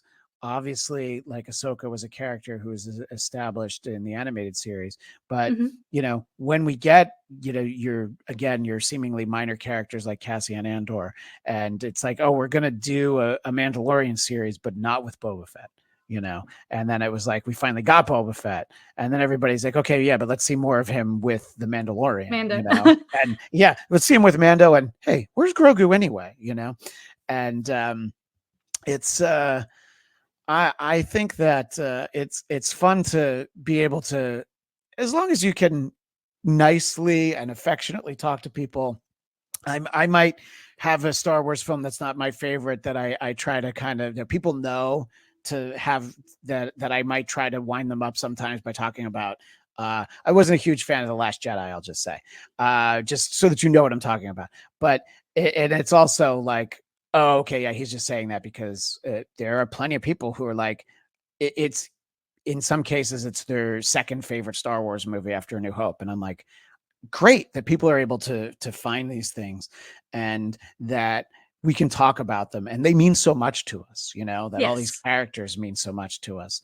And I think that you know, every time that we think we're done with Star Wars, Kelly, it's like The Godfather 3. Every time I get out, they pull me back in, you know. So the prequels were over, and I'm like, all right, I feel like we're never going to get that third trilogy. You thought we were done again. Yeah, and then, you know, getting to, you know, getting, and I think that Force Awakens is that sort of that perfect mix of like, hey, here's all your old friends, and then look at all these new characters, you know. And I think that that's going to also be sort of the legacy for some people that like that's their first Star Wars. So it's like, definitely. you know, like they like Poe Dameron and Finn, you know, maybe even more than Han Solo, you know, than probably not Chewbacca. I think everybody's going to always put Chewbacca, and my son will always put R2-D2 in there. Before we start to wind down, are there anything that, you know, a section you didn't work on at all, but like flipping through the book, you were like, oh my God, this is amazing. Is there anything that like blew your mind in this book? Because obviously you working on it, you're kind of cheating because you know what's going to be in there, but right. Yeah. You know, so like, well, I mentioned the, I'm not quite sure what the word is other than like the stuff you can pull out, but the Polaroids that we said we were talking about earlier that you're afraid might fall out, those I had no idea were in there, and I just thought they were the cutest thing that the Polaroids are of costume test, I believe, of the rebels on Endor. I found it. I'm gonna try and hold it up, but because of my virtual background of the Ewok village, it kind of gets lost. But yeah, that this was right here is a recreation of a Polaroid. Yeah. So. And you can you can pull out a whole set of them, I think, from the thing. So I'd only seen the book digitally, so like seeing all these kinds of little things in there was a really nice surprise. And the big fold out pages, like it's such a pretty book. Yeah. This is one that it's going to be hard for me to show, but it's two Ewoks on set with the, you know, with the what do you recall that, the clapboard, you know, like right before the take. And I like I said, I always loved behind the scenes stuff. And there's so much in here, and it's so beautiful. I mean, there's a whole section on Jabba's entourage. You know, I mentioned Salacious Crumb earlier, and Bib Fortuna, and just sort of operating, you know, the puppets and, you know, the people that were in suits. I mean, just so much goes into this book, and it's like, you know, if this were, I don't know, like a sci-fi movie that I didn't love, I could still see myself pouring through it because I'm like, oh, look at how cool this is, Right. But even I if you think you know everything there is, or you've seen every picture there is for Return of the Jedi, I promise there's something in this book you haven't seen before. Yeah, and I mean, and it's it's so much, and there's the fundamental point that there was that moment in time where this movie was going to be called Revenge of the Jedi, and George just felt like, well, Jedi wouldn't really seek revenge, but he's like, I'm gonna put that title on the back burner. I feel like I can use revenge of something down the line. And it like we said sort of at the outset, Kelly, it's this sort of this great punctuation mark to what was just this middle part of the trilogy, and it was a fraction of the story that he wanted to tell. And just the amount that went into this, I can't recommend this book highly enough for people, because I'll tell you this, Kelly, this book is so good I would have paid for it if I had to. Nice. That's a nice compliment. Thank you. They sent it to me. And then of course, before we let everybody know where they can find you, let's mention one more time, Father's Day is not too far off, is it, Kelly? It's not. And Star Wars dad jokes. I remember I read to you a few of some of my son's favorites when I talked to you on my podcast, and I enjoyed flipping through it. But my son just adores joke books and remembering the jokes. And now that he's seen episode 1, I feel like there's at least a couple dozen more jokes that he's going to get now. There's probably going to be jokes about Watto and pod racing and all of that kind of good stuff. Oh yeah. So people can get the visual archive to Return of the Jedi, wherever you get books, if that's Amazon or a bookstore. I believe that's the best place to get it. But and I mean, if they want Star Wars dad jokes, you can get it the same way, And I mean, it's actually the right size to be a stocking stuffer. It's just I was going to say these two books are pretty much polar opposites, because the Jedi book is huge with these like high quality photographs, and then the Star Wars dad jokes is like itty bitty with some of the illustrations I'm gonna lose my Ewok background just to be able to hold the two of them up. Yeah. It's really it's almost like it's like this is R2D2 and well, this is bigger than C3PO, but that's the Death Star. Exactly. So well, it's always delightful to get to talk Star Wars with you, and I look forward to getting a chance to talk Marvel with you before too long. That book is available now, by the way, the Marvel book, right? Or is it? Yes. Because you had 3 books come out in April, right? Yep. So all of these, all 3 of these are up. Well, remind me and tell our audience what that one's called. If they haven't bought enough, if their cart isn't full with enough Kelly Knox books, what's the Marvel one? The Marvel one's a mouthful. It's the Marvel Studios Character Encyclopedia Updated Edition. Right. So the newest version of the Character Encyclopedia. Yeah. And you have to be careful because it's Marvel Studios. It's not Marvel Comics. It's not the Sony MCU universe. And yes. But we're about to have Deadpool enter the MCU. So something tells me that the updated version will probably come to us before too long. And like the tweet that I posted earlier of Ian McDermott on set with George, obviously you're very active on social media. Where do people find you over there? Most frequently on Twitter at Kelly_Knox. I'm on Instagram, but I forget to use that a lot. At Kelly Knox, no underscore. And you can find me pretty easily. You can find my articles on StarWars.com, some others for DC Comics and Crunchyroll. So I'm all over the internet. And what's a recent craft or activity from Star Wars that people could look up that you've done, even if it's not that recent? But what's one that maybe ties into Return of the Jedi? Oh, one that ties into Return. That's a good question. What is the Last Jedi one I did? It doesn't have to. It could just be a recent one.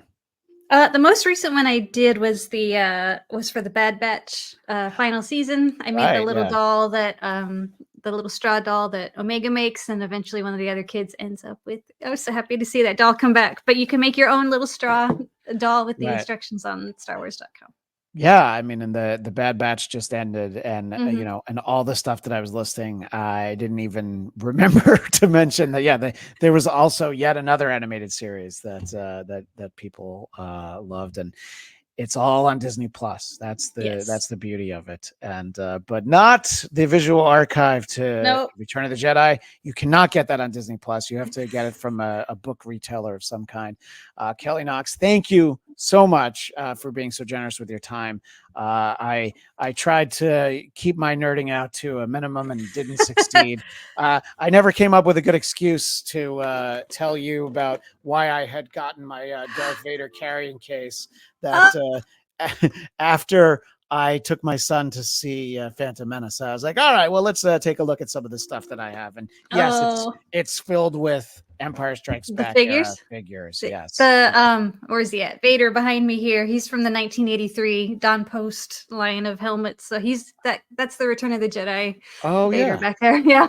Oh my gosh, yeah. This I was of the age where I wasn't thinking about collectibles because I put a Darth Vader sticker on the back of Oh, it. but that makes it better. Yeah, exactly. I think. Yeah, exactly. No, it's good to make these things in a way where they don't have resale value, because then you won't resell them and my kid will get to play That's with right. them. That's right. Well, Kelly Knox, thank you for giving me an excuse to celebrate Return of the Jedi, as I so often do.